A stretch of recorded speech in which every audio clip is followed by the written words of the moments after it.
জীৱনৰ সফলতা তথা উন্নতিৰ মূল মন্ত্ৰ প্ৰচণ্ড ইচ্ছাশক্তি আৰু দৃঢ়তা। প্ৰবল ইচ্ছাশক্তিয়ে লক্ষ্যত উপনীত হোৱাৰ বাটত থকা অনেক প্ৰত্যাহ্বান হেলাৰঙে অতিক্ৰম কৰাত সহায় কৰে। মৰমৰ ছাত্ৰ ছাত্ৰীসকল, মই তোমালোকৰ মাজলৈ পুনৰ আহিছোঁ অসমীয়া পাঠদান লৈ, আৰু আমি আলোচনা কৰি আছিলোঁ তোমালোকৰ পাঠ্যক্ৰমত সন্নিৱিষ্ট হৈ থকা এটি পাঠ অৰুণিমা সিনহাৰ বিষয়ে। আৰু ইতিমধ্যে আমি প্ৰথম খণ্ডটো পঢ়ি আহিছোঁ বা আলোচনা কৰি আহিছোঁ। তাত আমি পাইছিলোঁ যে কেনেকৈ এখন চলন্ত ৰেলগাড়ীত গৈ থাকোঁতে অৰুণিমা সিনহা বিপদৰ সন্মুখীন হৈছিল বা এটা ডকাইতৰ দলৰ সন্মুখীন হৈ কেনেকৈ বিপদগ্ৰস্ত হৈছিল আৰু তেওঁৰ নিজৰ ভৰি হেৰুৱাবলগীয়া হৈছিল। ইমানখিনি আমি পূৰ্ব পাঠত পাই আহিছোঁ। আৰু আমি গম পাইছিলোঁ যে অৰুণিমা সিনহা কিমান সাহসী, আৰু তেওঁ সেই সাহসিকতাৰ পৰিচয় আমাৰ প্ৰথম খণ্ডটোতে আমি পাইছোঁ। আৰু এতিয়া এই পাঠটিৰ লগত জড়িত দ্বিতীয় খণ্ডৰ লগত জড়িত এটা ভিডিঅ' আমি চাই লওঁ হা। हम बात करेंगे हिमालय की बेटी बछेंद्री पाल के बारे में, जिन्होंने भारत का नाम पूरे विश्व में ऊंचा किया। जहां आमतौर पर महिलाएं 4 मंजिल सीढ़ियां चढ़ने से डरती हैं, वहीं भारत की इस महान महिला ने संसार की सबसे ऊंची चोटी माउंट एवरेस्ट पर चढ़ने वाली प्रथम भारतीय महिला का खिताब हासिल किया। यही नहीं, संसार की सबसे ऊंची पर्वत शिखर को छूने वाली विश्व की यह 5वीं महिला भी बनी। बछेंद्री पाल ने 23 मई 1984 के दिन 1:07 पर माउंट एवरेस्ट पर चढ़ने का गौरव प्राप्त किया। बछेंद्री पाल का जन्म 24 मई 1954 को वर्तमान उत्तराखंड के उत्तरकाशी के नाकुरी गांव में हुआ था। उत्तराखंड राज्य के एक ग्रामीण परिवार में जन्मी बछेंद्री पाल ने स्नातक की परीक्षा पास करने के बाद शिक्षक की नौकरी के लिए बीएड का प्रशिक्षण प्राप्त किया।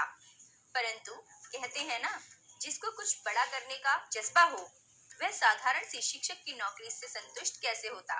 परिवार और रिश्तेदारों के विरोध के बावजूद इन्होंने नेहरू इंस्टीट्यूट ऑफ माउंटेनिंग का कोर्स करने के लिए आवेदन कर दिया। यहाँ से इनके ছাত্ৰ ছাত্ৰীসকল, এয়া আছিল বাছেন্দ্ৰী পাল, আৰু আমি বাছেন্দ্ৰী পালৰ বিষয়ে আমি এতিয়া পাম। আহচোন আমি পাঠৰ মাজলৈ আগবাঢ়ি যাওঁ।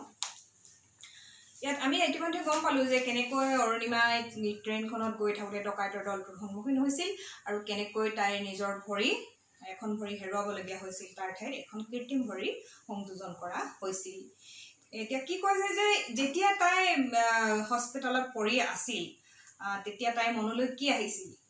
এনেই সাধাৰণ মানুহ হোৱা হ'লে কি মনলৈ আহিলহেঁতেন? মই ঘৰলৈ গৈ কেনেকৈ জীয়াই থাকিম, মই কি কৰিম, এনেকুৱা ধৰণৰ ভাৱ মনলৈ আহিলহেঁতেন। কিন্তু হস্পিটেলত থাকোঁতেই এই সাহসী যুৱতী অৰুণিমা সিনহাই সিদ্ধান্ত লৈছিল বা দৃঢ় সংকল্প লৈছিল যে মই কেনেকৈ এটা প্ৰত্যাহ্বান, জীৱনটোক মই এটা প্ৰত্যাহ্বান হিচাপে গ্ৰহণ কৰিব পাৰোঁ, আৰু মই জীৱনত কিবা এটা কৰি দেখুৱাব পাৰোঁ বুলি তেনেধৰণৰ মনোভাৱেৰে তাই নিজৰ মনটো বান্ধি লৈছিল। আৰু তাৰ পাছত কি হৈছিল চোৱা, হস্পিটেলৰ বিচনাত শুই থাকোঁতে তেওঁৰ মনত হিমালয়ৰ শৃংগলৈ উঠাৰ সপোন তীব্ৰ হ'বলৈ ধৰিলে। এতিয়া সাধাৰণ মানুহে এটা দুৰ্ঘটনা হোৱাৰ পিছতে মন ভাগি যায়, কিন্তু এগৰাকী আছিল ব্যতিক্ৰমী এগৰাকী যুৱতী, আৰু তাই ভাবিছিল যে কেনেকৈ পৃথিৱীৰ উচ্চতম শৃংগ হিমালয়ৰ মাউণ্ট এভাৰেষ্ট বগোৱাৰ তাই কথা ভাবিছিল। হিমালয়ৰ বুকুত থকা মাউণ্ট এভাৰেষ্ট শৃংগ বগোৱাৰ সপোন তাই দেখিবলৈ ধৰিছিল। এতিয়া আমি মাউণ্ট এভাৰেষ্টৰ বিষয়ে অলপ জানি লওঁ আহোঁচোন। এছিয়া মহাদেশৰ মধ্যাংশত পূবা পশ্চিমাকৈ বিস্তৃত বিশ্বৰ সৰ্বোচ্চ পৰ্বতমালা হিমালয়ৰ উচ্চতম শৃংগটোৰ নামেই মাউণ্ট এভাৰেষ্ট। ইয়াৰ উচ্চতা 8,848 মিটাৰ। হিমালয়ৰ বিষয়ে, এছিয়া মহাদেশৰ মধ্যাংশত পূবা পশ্চিমাকৈ বিস্তৃত বিশ্বৰ সৰ্বোচ্চ পৰ্বতমালা ভাৰতবৰ্ষৰ উত্তৰ পশ্চিম প্ৰান্তৰ পৰা উত্তৰ পূব প্ৰান্তলৈ প্ৰায় 2500 কিলোমিটাৰ জুৰি হিমালয় পৰ্বত বিয়পি আছে। ইয়াৰ সৰ্বমুঠ বিস্তাৰ প্ৰায় 5 লাখ বৰ্গ কিলোমিটাৰ। হিমালয় পৰ্বত শ্ৰেণীৰ অন্তৰ্গত পৃথিৱীৰ উচ্চতম শৃংগটোৰ নামেই হৈছে এভাৰেষ্ট। এতিয়া এই তেতিয়া যেতিয়া হস্পিটেলৰ বিচনাত পৰি থাকিল তাই কি ভাবিলে যে মই আগতেতো তেওঁ ভলীবল প্লেয়াৰ আছিলে বা ভলীবল খেলুৱৈ আছিল তেতিয়া তাই সেইখিনি তাই ৰাষ্ট্ৰীয় পৰ্যায়ৰ সুনাম অৰ্জন কৰি থৈছে ইতিমধ্যে আৰু তেতিয়া তাই কিন্তু সেই খেলৰ কথাটো নাভাবিলে তাই মনলৈ নাহিল কি তাই কি এটা নতুন সংকল্প ল'লে যে মই হিমালয়ত থকা এভাৰেষ্টহে জয় কৰিম এতিয়া চোৱা কি হ'ল এভাৰেষ্ট বিজয়ৰ আকাংক্ষাত তেওঁ ভৰিৰ বিষ আৰু বিকলাংগতাৰ কথাই পাহৰি গ'ল এতিয়া বিকলাংগ এটা ভৰি কৃত্ৰিম ভৰি এনেকুৱা অৱস্থাত এটা কেনেকুৱা সাহসিক হ'ব মানসিকভাৱে সাহসিক হ'ব সেই কথাটো আমাৰ ভাবিলেই কেনেকুৱা লাগে চোৱাচোন এতিয়া কি কৈছে বৰং ক'ত কেনেকৈ এই বিষয়ে প্ৰশিক্ষণ ল'লে কৃতকাৰ্য হ'ব পাৰিব সেই বিষয়ে চিন্তা কৰিবলৈ ধৰিলে কিন্তু তাই কি ভাবিলে যে নিজৰ ভৰি বেয়া হৈ গৈছে সেই কথাবিলাক তাই পাহৰি গ'ল বা ভৰিৰ বিষৰ কথাও তাই পাহৰি গ'ল কিন্তু তাই ভাবিলে যে মই কেনেকৈ এভাৰেষ্ট জয় কৰোঁ এনেতে তেওঁ কি গম পাইছিল যে এগৰাকী এভাৰেষ্ট বিজয়ী যাৰ নাম বাসেন্দ্ৰী পাল আমি ভিডিঅ'টোত চাইছোঁ বাসেন্দ্ৰী পালৰ বিষয়ে পৃথিৱীৰ ৫ম গৰাকী মহিলা আৰু ভাৰতবৰ্ষৰ প্ৰথম এভাৰেষ্ট জয়ী মহিলা তেওঁ সঠিক পথ দেখুৱাই পৰামৰ্শ দিব পাৰিব বুলি তেওঁ শুনিছিল অৰুণিমাই শুনিছিল 4 মাহৰ মূৰত যেতিয়া তেওঁ হস্পিটেলৰ পৰা ওলাই ঘৰলৈ নগৈ কি কৰিলে পোনে বাসেন্দ্ৰী পালৰ ওচৰলৈ গ'ল তেওঁৰ দুচকুত তেতিয়া এভাৰেষ্ট বিজয়ৰ সপোন আছিল পৃথিৱীৰ শীৰ্ষতম স্থানত থিয় হোৱা তীব্ৰ হেঁপাহ এতিয়া চোৱা এতিয়া অৰুণিমাই কি কৰিলে পোনে ঘৰলৈ নগ'ল তাই বাসেন্দ্ৰী পালৰ ওচৰলৈ গ'ল আৰু বাসেন্দ্ৰী পালৰ ওচৰত গৈ তাৰমানে তাইৰ মনত এটাই মাথো সপোন যে মই এভাৰেষ্ট কেনেকৈ জয় কৰোঁ আৰু সেই তীব্ৰ হেঁপাহে তাইক বাসেন্দ্ৰী পালৰ কাষলৈ লৈ গ'ল বাসেন্দ্ৰী পালে তেওঁৰ সকলো কথা সহমৰ্মিতাৰে শুনিলে ছোৱালীজনীৰ দুচকুৰ প্ৰত্যাহ্বান আৰু আত্মপ্ৰত্যয়ৰ ভাৱে তেওঁৰ মনতো বিশ্বাস জগালে যে সঠিক প্ৰশিক্ষণ আৰু সাহস পালে এইগৰাকী ছোৱালীয়ে নিশ্চয় এদিন লক্ষ্যত উপনীত হ'ব পাৰিব এতিয়া কি হ'ল চোৱা বাসেন্দ্ৰী পালে এগৰাকী বিকলাংগ ছোৱালী তেওঁৰ ওচৰলৈ গৈছে কিন্তু বাসেন্দ্ৰী পালে তাইৰ কথাবিলাক মানে আন্তৰিকতাৰে শুনাৰ পিছত তাই যি উৎসাহ দুচকুত যি সপোন অৰুণিমাৰ চকুত যি সপোন বা প্ৰত্যাহ্বান দৃঢ় সংকল্প তাইৰ মনত আৰু যি আত্মবিশ্বাস সেইবিলাক দেখি কিন্তু বাসেন্দ্ৰী পালে মনত বিশ্বাস জন্মিল বাসেন্দ্ৰী পালৰ যে সঠিক প্ৰশিক্ষণ আৰু সাহস পালে কি হ'ব এগৰাকী ছোৱালী এদিন নিশ্চয় নিজৰ লক্ষ্যত উপনীত হ'ব পাৰিব তেওঁৰ আকাংক্ষা দেখি বহুজনে তেওঁক পৰামৰ্শ দিছিল কাক পৰামৰ্শ দিছিল অৰুণিমা কি পৰামৰ্শ দিছিল চোৱাচোন তোমাৰ এখন কৃত্ৰিম ভৰি আছে আৰু আনখন থাকিও নথকাৰ দৰে অৰুণিমাক কৈছিল যে তোমাৰ এখন ভৰি কৃত্ৰিম আৰু আনখন ভৰি থাকিও নথকাৰ দৰেহে আছে এতিয়া কি কৈছে যে পৰ্বতাৰোহণৰ যিবিলাক অতি কঠিন কৌশল আৰু পৰিশ্ৰম তাত এনেকুৱা অৱস্থাৰে সাফল্য লাভ কৰা তোমাৰ পক্ষে সম্ভৱ নহ'ব এতিয়া মানুহবিলাকে তাইক কৈছে যে পৰামৰ্শ দিছে বহুজনে যে তোমাৰ ভৰি এখন কৃত্ৰিম বা তোমাৰ এখন ভৰি বিকল নিচিনা তুমি কিয় এনেকুৱা কাম কৰিবলৈ লৈছা বা তোমাৰ দ্বাৰা এনেকুৱা পৰিশ্ৰম বা কঠোৰ পৰিশ্ৰম কৰাটো তোমাৰ পক্ষে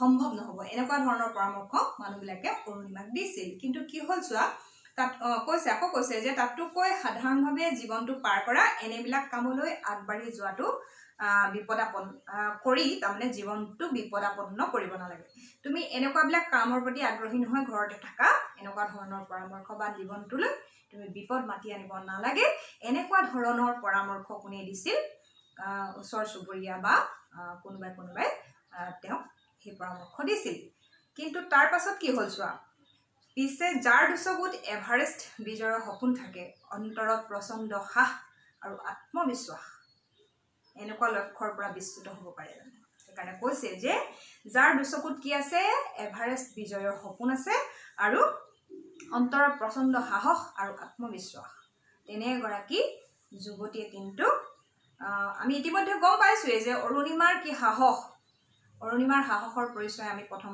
খণ্ডটোতে পাইছোঁ সেইকাৰণে কৈছে যে এভাৰেষ্ট বিজয়ৰ সপোনে অৰুণিমাক এনেদৰে মানে আকৃষ্ট কৰি ৰাখিছিল সেইখিনি সময়ত আৰু তাই কেনেকুৱা মনত সাহস আৰু আত্মবিশ্বাস আছিল সেইকাৰণে তাই সেই লক্ষ্যৰ পৰা কেতিয়াও বিচ্যুত হ'ব নোৱাৰে বুলি কৈছে লক্ষ্যত স্থিৰ হৈ থাকি দিনে দিনে অৰুণিমা আগবাঢ়ি গ'ল এতিয়া কি হ'ল নিজৰ লক্ষ্যত স্থিৰ থাকিল অৰুণিমা আৰু নিজকে বিচলিত হ'বলৈ নিদি কি কৰিলে তাই আগবাঢ়ি গ'ল আগতে লগোৱা কৃত্ৰিম ভৰিখন পৰ্বতাৰোহণৰ বাবে উপযোগী নাছিল বুলি কৈছে। নতুন ভৰি লগাবলৈ প্ৰায় কিমান পইচাৰ দৰকাৰ হয়? ৬০-৭০ হাজাৰ টকাৰ আৱশ্যক। বহু চেষ্টাৰ মূৰত সেইখিনিও কিন্তু যোগাৰ হ'ল। বহু চেষ্টাৰ মূৰত বুলি কৈছে সেই টকাখিনি যোগাৰ কৰিব পৰা হ'ল। কেইবাগৰাকীও সুহৃদয় ব্যক্তিয়ে তাইক সহায় কৰিলে। সঁচাকৈয়ে এদিন দেখা গ'ল, কি দেখা গ'ল? এখন কৃত্ৰিম ভৰি, আনখন লুৰ ৰডৰ সহায়ত চলা ফিৰা কৰা ভৰিৰ গাভৰু এগৰাকী কি কৰিলে? মনত অদম্য উৎসাহ আৰু দুচকুত হেজাৰ সপোন লৈ উত্তৰ কাশীত থকা ইকো এভাৰেষ্ট এক্সপেডিশ্যন গ্ৰুপত যোগ দিলেগৈ। ইকো এভাৰেষ্ট এক্সপেডিশ্যন গ্ৰুপত তাই যোগ দিলেগৈ। কিন্তু তাই এখন ভৰি কেনেকুৱা আছিল? এখন কৃত্ৰিম ভৰি আৰু এখনত কি কৈছিল? লুৰ ৰড ভৰাই থোৱা আছিল। এনেকুৱা এটা অৱস্থাত কিন্তু তাই মনোবল নেহেৰুৱাই কি কৰিলে? সাহসেৰে সন্মুখীন হ'ল পৰিস্থিতিৰ আৰু তাই সেই ইকো এভাৰেষ্ট এক্সপেডিশ্যন গ্ৰুপত ভৰ্তি হ'লগৈ। টাটা ষ্টীল এডভেঞ্চাৰ ফাউণ্ডেশ্যনে চলোৱা অনুশীলন কেম্পত এভাৰেষ্ট বিজয়িনী বাসেন্দ্ৰী পালৰ তত্বাৱধানত অনুশীলন চলিলে। এতিয়া বাসেন্দ্ৰী পালৰ কথা আমি ইতিমধ্যে পাইছোঁ আৰু বাসেন্দ্ৰী পালৰ তত্বাৱধানত তাই কি কৰিবলৈ ধৰিলে? মাউণ্টেইনিঙৰ বা পৰ্বতাৰোহণৰ প্ৰশিক্ষণ ল'বলৈ ধৰিলে। শাৰীৰিক মানসিক দুয়োটা দিশতে দৃঢ়তা আৰু অধ্যৱসায় একোৰে অভাৱ নাছিল অৰুণিমাৰ। এতিয়া কৈছে যে অৰুণিমাৰ গাত কি কি গুণ আছিল?